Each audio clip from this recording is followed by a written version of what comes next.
नमस्कार, स्वागत है आपका आपके अपने रुचिधर्मन पाठशाला में। बच्चों, जैसा कि आप स्क्रीन पर देख रहे हैं, मध्य प्रदेश लोक सेवा आयोग ने अपना 2024 का भी कैलेंडर जारी कर दिया है। और आप सभी को पता है कि जब कभी चुनाव आते हैं, अब हम बोलते तो जरूर हैं कि हम हर साल सही से वैकेंसी निकालेंगे या कुछ करेंगे। ठीक है, कोई बात नहीं। जब भी चुनाव आते हैं तो आपकी जो वैकेंसी होती है चुनाव के आसपास वाली, आप देखिएगा वो कंटिन्यू आती है। और मैं अपने क्लास के भी बच्चों को, रुचिधर्मन पाठशाला के हर उस बच्चे को कहना चाहूंगी कि जब कभी भी ये वैकेंसीज आती हैं तो आप बहती गंगा में हाथ धो लीजिए, विशेषकर इस टाइप की वैकेंसी, क्योंकि कभी कभी क्या होता है, इन वैकेंसियों का भी सूखा पड़ जाता है। जी हाँ, बिल्कुल सही सुना आपने। ये बीच में जब चुनाव हो जाते हैं, चुनाव के बाद और पहले तक में बड़ा वैकेंसी का बोला बाला हो जाता है, कभी कोई आरक्षण का मुद्दा आ जाता है, कभी कुछ आ जाता है। तो हमारे सामने कैलेंडर है। नो डाउट मध्य प्रदेश लोक सेवा आयोग बहुत अच्छे से एग्जाम को कंडक्ट करा रहा है, लेकिन मुझे ये समझ नहीं आता कि कहीं आरक्षण का मुद्दा आ जाता है, कभी कुछ आ जाता है, कभी आप हमको प्रोविजनल सूची में डाल देते हो, तो कभी हमको आप उससे बाहर कर देते हो, फिर सेलेक्ट कर लेते हो, फिर बाहर कर लेते हो। ये उठा पटक तो लगी हुई है और ये चलती रहेगी। वो हमारे हाथ में नहीं है, वो आयोग के हाथ में है। हमारे हाथ में है ये जो हमारे सामने कैलेंडर दिया है। ये कैलेंडर फॉलो करने की कोशिश मध्य प्रदेश लोक सेवा आयोग और सरकार भी अपनी इमेज बचाने के लिए करेगी। नो डाउट मध्य प्रदेश लोक सेवा आयोग जो है वो सरकार से स्वतंत्र एक स्वायत्त निकाय है, स्वतंत्र निकाय है, ठीक है। लेकिन उसके बावजूद कहीं ना कहीं ये फ्लक्चुएट होता है, आप भी जानते हैं और मैं भी जानती हूं, चुनाव से, ठीक है। लेकिन अब हमारे सामने आप देख रहे होंगे, इन्होंने कैलेंडर जारी करा कि राज्य अभियांत्रिकी सेवा हम कब ले लेंगे, 8/10/2023 को हम राज्य अभियांत्रिकी सेवा की परीक्षा ले लेंगे। मतलब जो भी इंजीनियरिंग सर्विसेज वाली है उसकी संभावित डेट दिया है। दूसरा बोलता है राज्य मुख्य सेवा परीक्षा 2022, ये तो अभी बिल्कुल सर पर खड़ी हुई है बच्चों के लिए। ये 30 अक्टूबर से आपके स्टार्ट हो रही है और इस डेट में अभी कोई परिवर्तन होगा तो मुझे नहीं लगता कोई परिवर्तन होगा, ये निर्धारित समय पर होगी। तो मेंस वाले बच्चे कमर कस लीजिए आपको, क्योंकि ये मेंस भी क्वालिफाई करना है बेटा।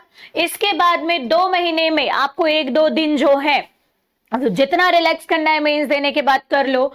चूंकि उसके पीछे रीजन है कि अगली प्रारंभिक परीक्षा फिर लाइन पर खड़ी हुई है, तो एक आपने ये दिया, ठीक है, इसको भी आपको 100% देना है। दूसरा आपको ये कोशिश करना है कि आप इसको क्वालिफाई करोगे। जो बच्चा इस मेंस को नहीं दे रहा है वो धीरे धीरे प्री प्लस मेंस पढ़ते जाए, या मैं बोलूंगी टोटल अगर अभी वो चाहे तो प्रीलिम्स में जितनी जान झोंकना है झोंक दे और प्रीलिम्स क्वालिफाई करे एनी हाउ इसमें, चूंकि आपने मेंस ऑलरेडी कर रखा होगा। लेकिन जो बच्चा आज प्रीलिम्स की तैयारी कर रहा है वो सिर्फ इस एग्जाम को एज अ बेस मानकर एग्जाम दे दे बस, चूंकि उसके पीछे रीजन है आपकी अगली प्रारंभिक परीक्षा जो है वो 28/4/2024 को है। ये बात समझ में आई? मतलब यहां पर आपके पास में प्री प्लस मेंस अगर आप आज से क्लास ज्वाइन करते हो, पढ़ाई करते हो, तो आराम से प्री प्लस मेंस को साथ में लेकर चलने की पॉसिबिलिटी है। तो टारगेट अगर आपने इसको किया है, यहां वाले जो बच्चे हैं, ठीक है, इस पर एक बहुत विस्तृत वीडियो लाने वाली हूं उस बच्चे के लिए भी जो अभी पहले मेंस देगा। अगर आप चाहते हैं कि विस्तृत रणनीति पर वीडियो आए तो प्लीज मुझे कमेंट करिए, मुझे पता चल जाएगा कि आपको जो दिक्कत है, जो समस्या है, उस पर मैं वीडियो ला दूंगी। अभी जो बच्चा दिसंबर प्रीलिम्स टारगेट कर रहा है वो कैसे तैयारी करे, और जो बच्चा यहां पर 2024 की प्रीलिम्स टारगेट कर रहा है या जो आज से तैयारी शुरू करना चाह रहा है वो कैसे पढ़ाई करेगा। तो आज से तैयारी शुरू करने वालों को मैं बोलूंगी आप इस प्रीलिम्स को टारगेट ना कर आप इस प्रीलिम्स को टारगेट करें आप, लेकिन इस प्रीलिम्स को दीजिएगा जरूर। उसके पीछे रीजन है, इससे आपको अनुभव मिलेगा और इस प्रीलिम्स को आपको टारगेट करना है, मतलब प्री प्लस मेंस पढ़ते चलना है, ठीक है। तो ये हमारे सामने बैक टू बैक 3 वैकेंसी है और अगर आप इस वैकेंसी के लिए अभी क्वालिफाई नहीं कर रहे हैं, मेंस नहीं दे रहे हैं, तो आपके पास लगातार 2 वैकेंसी और फिर अगली वैकेंसी इसने दिया नहीं है, लेकिन दिसंबर या ईयर एंड के आसपास जो है वो आपके सामने खड़ी होगी। तो इस वैकेंसी के बाद में आपको जो है फिर से अगली वैकेंसी जो है दिसंबर के आसपास मिलेगी, जो अभी यहाँ पर नहीं लिखी है। ठीक है, तो आपको उस वैकेंसी के लिए भी तैयार रहना है। एक बार अगर मैं फिर से देखूं, इसके कैलेंडर पर नजर मारूं, ठीक है, तो मैंने ये बात करी किसके लिए, प्रशासनिक सेवा वाले के लिए। अगर मैं इसकी कैलेंडर पर अगर नजर डालती हूं तो एक बार फिर से हम इस चीज को देख लेते हैं। सबसे पहले इन्होंने क्या कहा कि हम आपका मेंस जो है वो निर्धारित समय पे क्या करवाएंगे, कंडक्ट करवाएंगे। इसके बाद उन्होंने बोला कि जो भी प्रीलिम्स आपकी होती है दिसंबर वाली, उस प्रीलिम्स का आपका जो मेंस है वो हो जाएगा 11/3/2024 को। इस मेंस और इसके बीच में आपके पास में प्रीलिम्स के बीच में फिर देखिए 1 महीना है। तो एक बार तैयारी करो, लगकर कर लो, क्योंकि back to back pre mains देते जाना है। बात समझ में आई? और गाड़ी कहीं नहीं रोकना है बेटा, इसी चीज को मैं बोल रही हूं, सब में जल्दी जल्दी सेलेक्ट हो। ठीक है, और उसके बाद में जो इसके अलावा कुछ अन्य पेपर भी देना चाहता है, जैसे सहायक प्राध्यापक परीक्षा भी ये यहाँ पर 28/1/2024 को दे देंगे। सहायक प्राध्यापक अगला जो है इसका अग्रांकिक विषय परीक्षा जो होगी, जो भी अलग अलग इंडिविजुअल होती है इन विषय की, वो 26 मार्च 2024 को होगी। सहायक संचालक ग्रामोद्योग परीक्षा जो है ये 16/6/2024 को प्रस्तावित है। फिर उसके बाद जो आपने ये वाली प्रारंभिक परीक्षा दी है 28/4 को, इसकी मुख्य परीक्षा देखिए यहाँ पर आपके फिर सामने है, कहां पर, जुलाई अगस्त में। बात समझ में आई? ठीक है, तो बैक टू बैक आपको मिल रहा है, और जैसे ही आपकी परीक्षा होगी फिर देखना अगली प्रीलिम्स आपके सामने होगी। तो लगातार आपको 3-4 प्रीलिम्स मिल रही है। प्लीज कमर कस ले बच्चों, मैं यही बोलूंगी, और तैयारी में लग जाओ।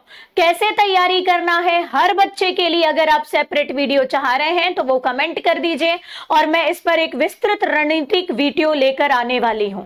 ठीक है, अभी अभी ये नोटिफिकेशन जारी हुआ है, हम इस पर पूरी एक चर्चा विस्तृत रूप से आगामी वीडियो में करेंगे। बस अभी यही बोलूंगी, बहुत ज्यादा पैनिक मत हो, अपनी एक सटीक रणनीति बनाओ, अपने अच्छे विषय, आपके जो सकारात्मक विषय हैं, जिनको पढ़ने में आपको मजा आता है, कहने का मतलब जो विषय आपको इजी लगते हैं उन विषय को अलग बताओ, अलग पढ़ो उनको। जो विषय आपको टफ लग रहे हैं उसमें भी कौन सा पोर्शन टफ लग रहा है उसका एक अलग से नोटशीट तैयार करो और उस पर वर्क करना चालू कर दो।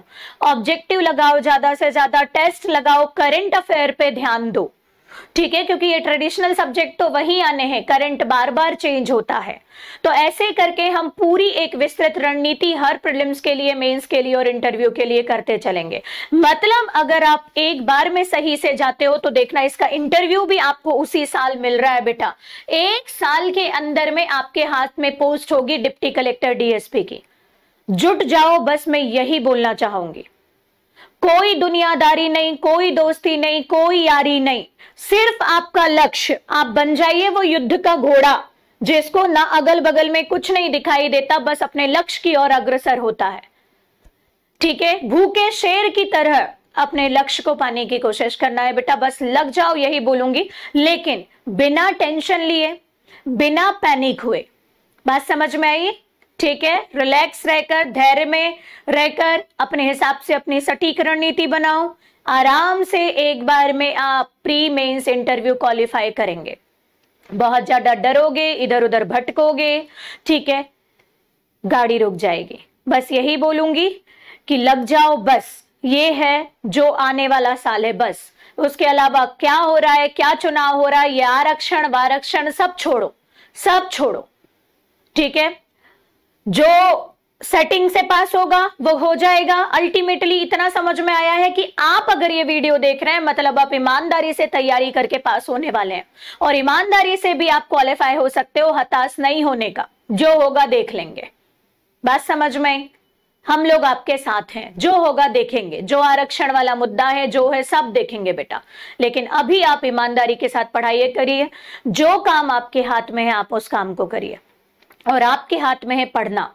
नहीं चेंज कर सकते आप अभी किसी चीज को, उस चीज को चेंज करने के लिए आपको उस लायक बनना पड़ेगा, सिस्टम पे एंटर होना पड़ेगा। बात समझ में आई? मिलते हैं बेटा एक विस्तृत रणनीति के साथ में। तब तक के लिए ऑल द बेस्ट। खूब पढ़ाई करो, बिल्कुल मत डरो, बस पढ़ो पढ़ो पढ़ो और पढ़ो, और धैर्य के साथ पढ़ो, मजे से पढ़ो, अच्छे से पढ़ो, बिना टेंशन के। Got it? धन्यवाद।